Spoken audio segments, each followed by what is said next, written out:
They sent us to the ass end of the Kazakhstan steppe, a bleak, unforgiving stretch of wind-scoured land where rusted fences led nowhere and the horizon buzzed like a tuning fork. The wind still bit through 2 layers of thermals. The roads were barely roads at all, just tire-gouged scars in frozen soil. No birds, no herders, no villages, just empty land and silence for miles. When satellites fall, they're supposed to burn up in the atmosphere or land in the ocean, far away from anything that matters. That's how they're designed. But sometimes things go wrong. A miscalculation, a failed thruster, or a misfire in orbit. When they come down on land, it's our job to make it go away. We're contractors, a cleanup crew that log the telemetry, recover anything that didn't vaporize, and flag what might belong in a black box. Most of it's worthless slag by the time it hits Earth. Once or twice we've pulled out something interesting, sensitive, usually gets taken off our hands before we can even ask what it was. This mission? Standard. 8 of us were assigned with 2 trucks, fold-out tents, portable uplinks, satellite relays, a drone, and a ground-penetrating radar unit. The site was flagged by orbital trackers. Something had come down hard and fast. We expected scorched wreckage and a couple long days shoveling sand and mud. Maybe a bonus if anything survived intact. But something was off from the start. The telemetry was jittery. GPS would lock, then drift. The terrain didn't quite match the coordinates. It was like the maps themselves didn't want us here. And it was quiet. We got to work anyway. Carson, our team lead, oversaw the equipment setup. The techs calibrated the radar. I was helping drive rebar stakes when the beacon came through. It wasn't a dead ping. It was active. Short burst, compressed, repeating on a tight interval. Stronger than any beacon I'd heard on a recovery job. That got everyone's attention. Usually, those signals stop the moment the hull burns. But this one? It was transmitting. We thought maybe a hardened core had survived. Black box, guidance unit, who knows? But the signal didn't triangulate at surface level. We ran a GPR scan. The data came back clean. Beneath the topsoil, maybe 10 meters down, was a structure, possibly a shattered hunk of metal. Not just scattered debris, but maybe a whole chunk of fuselage. That's not possible, Carson muttered. The signal was coming from inside it. Whatever it was, it had survived orbital descent, impact, and burial. The surface showed the usual debris scatter, scorched paneling, shattered fins, a few fragments warped beyond recognition. All standard stuff for a satellite crash. But beneath that, buried deeper than expected, was something big. The techs figured it had to be a telemetry core or maybe a reinforced payload container, the kind that's designed to survive re-entry in case of failure. That would explain the signal too. Maybe it had been programmed to ping even after a crash to make recovery easier. Hell, maybe we'd get a salvage bonus. So we started plotting the dig. First, we measured soil density. Then we checked the frost layers and runoff paths. The permafrost was thick here. Excavating it would take time and precision, especially if we didn't want to crush whatever was buried beneath us. We'd be digging by hand, or close to it. Slow work. Then, mid-conversation, Jacob's radio flared up. A burst of static broke through his headset, followed by a strained, stuttering voice. "Is anyone up there? Hello? Please, I'm trapped. I don't know where I am." Everyone froze. We stared at Jacobs, then at each other. He looked as surprised as the rest of us. Carson took over immediately, checking the frequency. Say again, identify yourself. A pause, then, I can hear you. Please dig. It's dark. I'm alone. Help me. The blood drained from my face. That satellite wasn't manned. No satellite ever is. They don't send people up in those things. They're too small, fragile. That wasn't their purpose. Even the military ones are remote operated. There's no room for a cockpit, no reason for a crew. So who the hell was talking to us?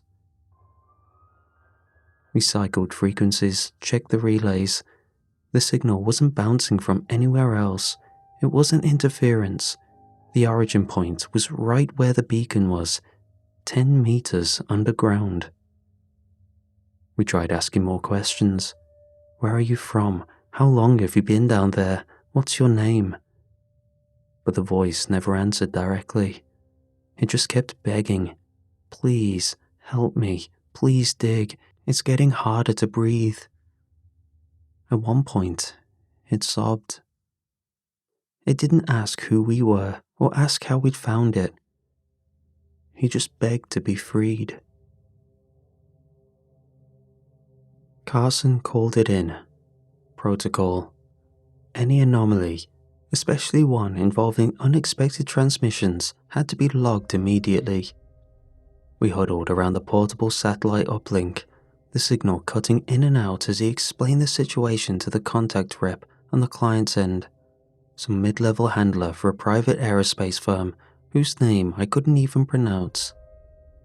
He kept it professional, calm, said the beacon was still active, that the internal casing might have survived impact, and then, almost like an afterthought, added, "There's been a voice on the radio.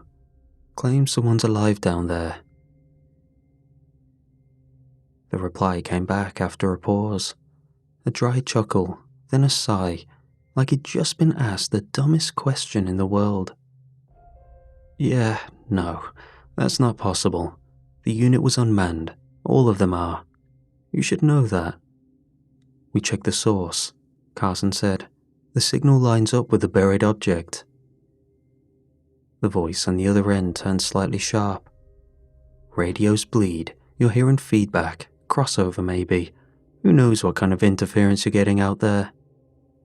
"We asked it direct questions," Carson said. "It answered." "Well," the rep said, his tone already checked out. "Get the telemetry core, tag the wreckage, file your report. Leave the ghost stories out of it." The line went dead. We stood there for a while, just looking at each other. Nobody said it, but the unease had started to spread. If it had been static, we could have ignored it, or if it had been nonsense, we could have blamed the radios. But the voice was clear, panicked, and human. We tried to reason it out. Maybe it was bleed from another channel, or someone nearby using the same band. It could have been a prank, some ham operator screwing around.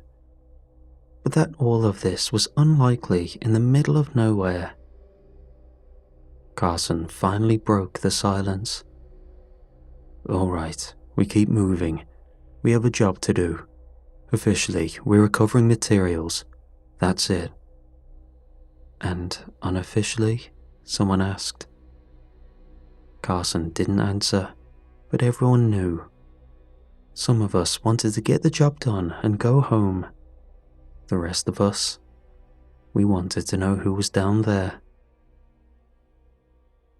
That night, the wind picked up. The temperature dropped hard and fast, like something had sunk its weight into the air. I sat in my bunk, trying to sleep. The low murmur of radios carried between tents like distant breathing. Then, mine lit up. Just for a second, a flash of static, a voice no louder than a whisper. "You heard me, didn't you?" By the next morning, the crew had started to split. Not outwardly, just subtle shifts in tone. People stood in small clumps now, muttering over breakfast, side-eyeing the radio set. Some of the team were convinced someone had to be alive down there. Had to be. They couldn't shake the voice, the cadence, the fear. It didn't sound artificial or like a recording. You don't fake the way someone chokes back a sob. But others weren't buying it. The rational ones, maybe, or just the scared ones in disguise. They said it was interference, that even if it was real, even by some cosmic fluke a person had ended up inside that thing, there was no way they'd be alive after the fall. No food or oxygen on a satellite, no explanation could reasonably explain what we heard. Carson tried to keep things grounded. He was a by-the-books kind of guy, and by the book, we were here to recover orbital debris, not perform search and rescue missions for impossible voices. Whether it's a person or a beacon, he told us flatly, we're here to dig. Get to it. So we did. The GPR scans came back with more detail this time. The object wasn't just a dense cluster or some tangled core of junk metal. It had shape, defined edges, corners, symmetry. A technician squinted at the readout and said, half laughing, "Looks more like a room than a chunk of fuselage." Nobody laughed. Lucas started acting strangely, quieter than usual, twitchy. He was one of the older guys, wore his faith like a second skin, always had a rosary looped around his wrist, even when running cable. When the scan came through, he just stared at it, lips moving, but no sound coming out. Later, someone overheard him saying it wasn't a crash at all. "It's a demon," he muttered. When pressed, he shut down completely, wouldn't explain, just shook his head and returned to work, but slower now, twitchier, mumbling prayers under his breath whenever the radio crackled. That night, I couldn't sleep again. The wind had died, but the silence somehow felt louder than ever, like the world itself was on mute. As I passed Lucas's tent, I heard his voice, low and shaky. "Don't talk to it," he whispered. "Don't look at it. It's not stuck. It's waiting." The digging was slow. The ground didn't want to give. Even with the right tools, it felt like we were scratching at something that didn't want to be found. I took my break past the camp perimeter, just outside the flagged boundary. The air was sharper out there, more open. The quiet that makes you feel like you're being watched by the land itself. I was stretching my back when I heard it. A voice, low, muffled, careful. I followed the sound around one of the supply trailers, quiet as I could. That's when I saw Kyle, crouched behind the tires, hunched over a handheld shortwave radio. He was whispering into it, as if it were a lifeline. "I know, I miss you too. Soon, okay? I promise." He jumped the second I stepped around the corner and spotted me, fumbled the radio off like a kid caught smoking behind a gas station. "Jeez, man," he said too loud. "You scared the hell out of me." "Who were you talking to?" I asked. He gave me a crooked smile. "My wife. Missed our check-in last night. She gets anxious when I'm off-grid." I looked down at the radio. Shortwave. No satellite link. No repeater access. It wasn't even on the same band we were using. "You can't reach anyone on that," I said. He shrugged like it didn't matter and stood. "Guess I got lucky," he said. Then he walked off, casual, like it wasn't the creepiest thing I'd seen all day. That night, I couldn't sleep. Sometime past midnight, just as I was slipping between thoughts, the radio on the shelf above my bunk came to life. Just a soft click, like someone picking up a line they shouldn't have access to. Then a voice, calm, familiar but not quite. "You're tired," it said. I sat up slowly, didn't answer. "You don't have to pretend. Not out here, not with me." There was something soothing in the cadence, like the voice of someone you'd known for years, softened by time. "I know what you've lost." I swallowed hard, but said nothing. The wind outside pushed against the tent in slow, steady pulses, like a heartbeat.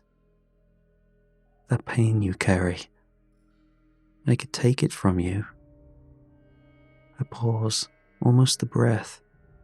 Not erase it, just hold it for a while, so you can sleep, so you don't have to keep walking up with your jaw clenched and your hands shaking. I never told anyone about the panic attacks, the insomnia. Not even Carson knew. I kept my personal out of the professional. "I don't want much," he whispered. "Just help me out." My hand hovered over the radio's power dial, but I didn't touch it.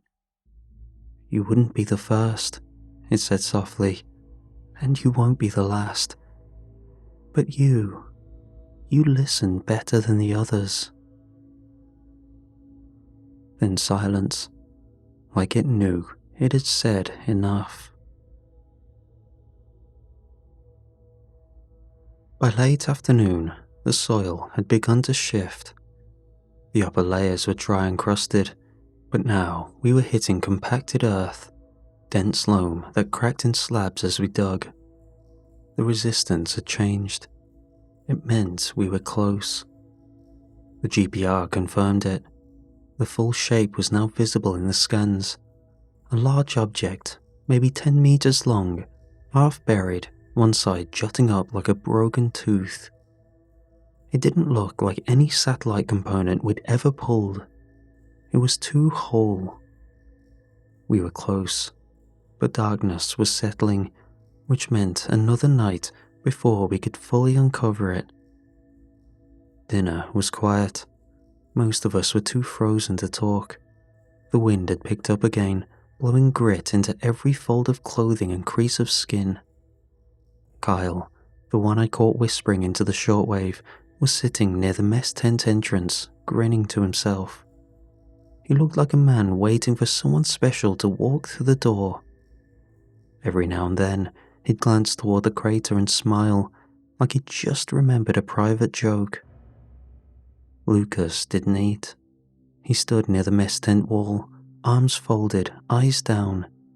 He looked like someone trying not to throw up. That night, back in the bunk tent, I lay staring at the canvas ceiling while the wind rattled through the steel pipes. The day was starting to weigh on me, not just the fatigue in my body, but somewhere deeper. My thoughts kept circling around the voice, around the shape under the ground. I didn't know what I believed anymore. I was just starting to drift when I heard something. Boots, careful steps. I eased out of my cot and followed the sound through the flap. The night was moonless, only lit by the amber glow of the perimeter lamps. A figure moved along the edge of the excavation pit, hunched and deliberate. It was Lucas. I called out to him in a whisper, and he spun around, eyes wild. In his hands he clutched something. At first I thought it was a crowbar, but then I saw the edge, sharpened, improvised. "We can't leave it in there," he hissed. "We can't bring it out either. You understand? I took a step closer. What are you doing, man? His hands were shaking. They think it's talking to them. Maybe it is, but it lies. That's all it does. I looked at the weapon, then at his eyes. There was madness there, but also conviction. Stopping him would be dangerous. He was committed to this. You really think it's dangerous? I asked. He nodded slowly. It's not a person. It's not trapped. It wants to be found. That's not the same thing. I looked at him for a long time, then said the only thing I could think to say. Well, not my monkey, not my circus. He stared at me like he was trying to decide whether I was worth arguing with. Then he turned and walked off into the dark, down toward the edge of the crater. I didn't follow. I told myself I didn't care, and went back to bed. The morning felt off before we even reached the crater. Lucas was nowhere to be found. He hadn't returned to his bunk, hadn't shown for breakfast. I figured he was laying low, maybe hiding out in the equipment truck until things blew over, once we saw what he'd done. Or maybe he was ashamed. I wasn't the only one tense. When we arrived at the site, we all stopped short. The crater looked wrong. The soil we'd fought against for days was now loose, uneven. It looked freshly turned. The marks from our excavation, careful layers carved out with heavy tools, were gone, replaced by an uneven, sunken sprawl, like the earth had shifted overnight. No one spoke, until one of the new guys muttered, "Did a storm come through?" Another said, "No wind that strong last night." Carson didn't waste time on theories. "If it's loose, we'll count ourselves lucky," he said, slapping a glove against his thigh. "Let's get it done." We grabbed shovels and picks, no need for the power augers now. The ground peeled away like dry skin. Only a few minutes in, someone hit something solid. It wasn't just another scorched fragment or support strut. It was smooth, rounded, a faint gleam under the grit. We worked around it carefully, clearing layer by layer until the shape came into view. A long curve, then another, the lines connected, forming a capsule or pod fused into the chunk of satellite fuselage we'd been chasing all along. Except, this didn't look like any satellite module we'd ever seen. The material caught light in strange ways, like it wasn't one surface, but several, folded into each other.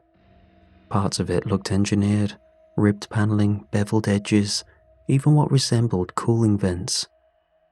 But between those features were smooth, organic forms, soft iridescence beneath the grime, veined like tissue.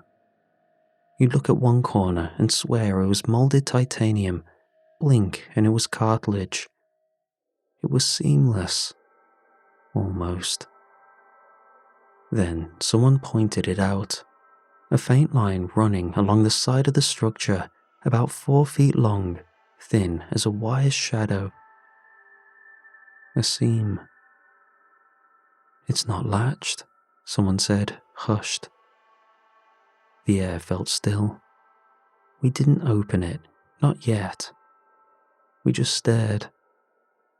And for the first time, I realized we were all hoping it was empty.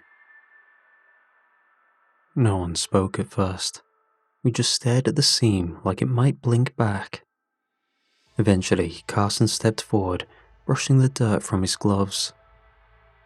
"We're too far out to wait for anyone," he said.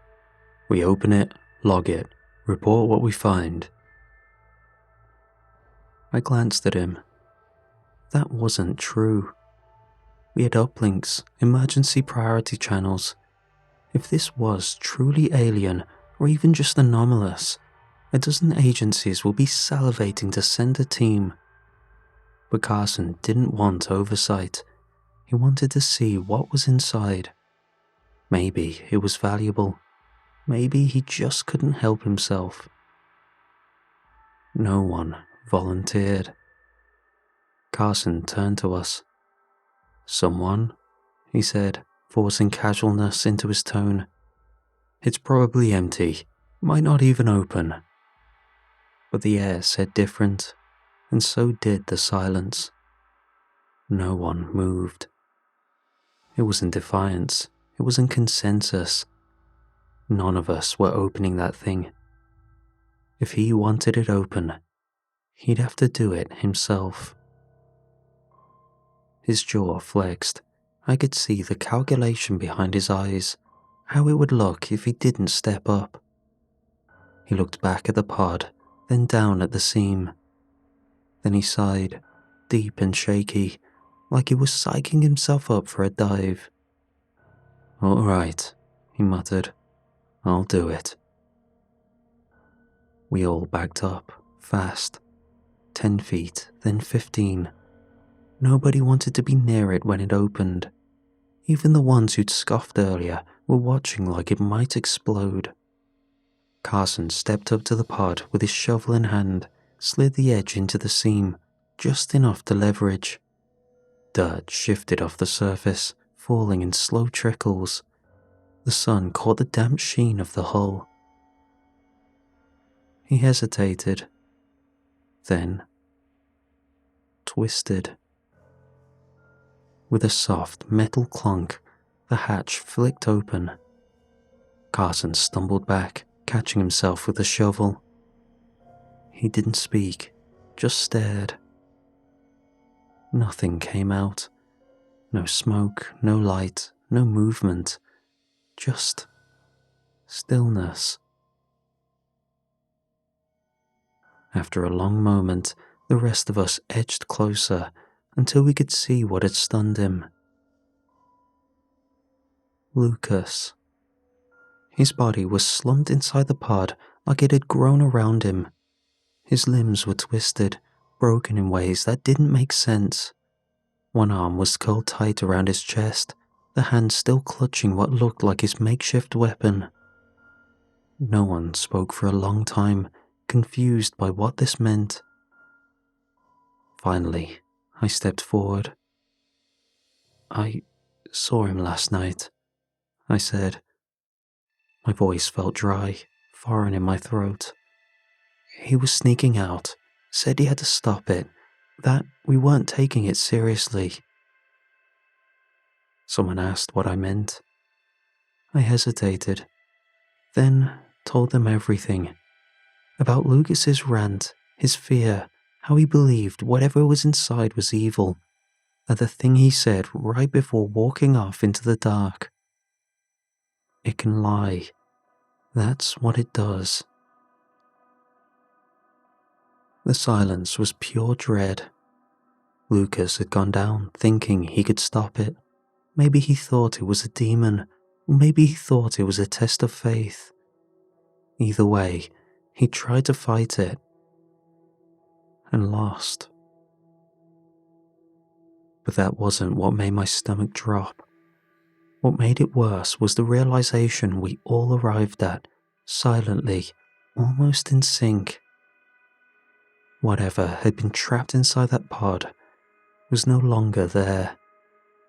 It had escaped. Every word it said to us, every promise, had been a lie to get out. And Kyle, who'd always been the most eager to dig, to defend it, to whisper into dead radios, now looked like the air had been sucked out of him. His mouth opened once, then again. But it told me. No one answered. Carson didn't even pretend to report what really happened. He stood a few paces from the pod, pale and shaking, and keyed the sat uplink. "The site is compromised," he said. "Unknown materials present, possible contamination or national security breach. I can't elaborate over comms. Request emergency response ASAP." He didn't mention Lucas or the voice. He didn't have to. You could hear it in his voice. Something was wrong, and it wasn't just debris. It took hours, but they came. At first, it was two men in plain black vehicles, no insignias, just questions. They arrived expecting radiation leaks or experimental tech. They left red-faced and calling in reinforcements. Then came the flood. Hazmat suits, drones, surveillance trucks, people flashing badges none of us recognized. Every agency you could name, and a few you couldn't. Just as one group claimed jurisdiction, another would come in and supersede them. The entire dig site turned into a battlefield of departments. Our camp was torn down and replaced with pop-up tents and gated perimeters. We were herded, interviewed, separated, re-interviewed. Some of us were interrogated. Some departments weren't sharing information, so we were made to tell the story dozens of times over.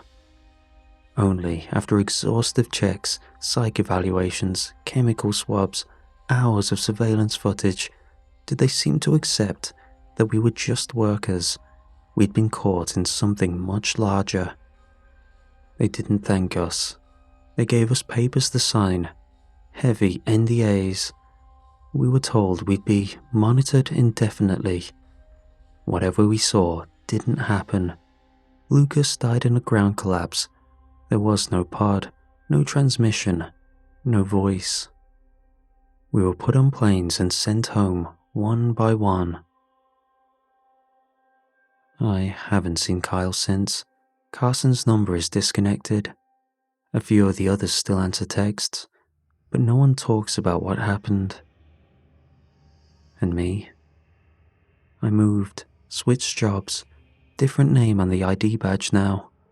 Still work remote sites, nothing satellite related.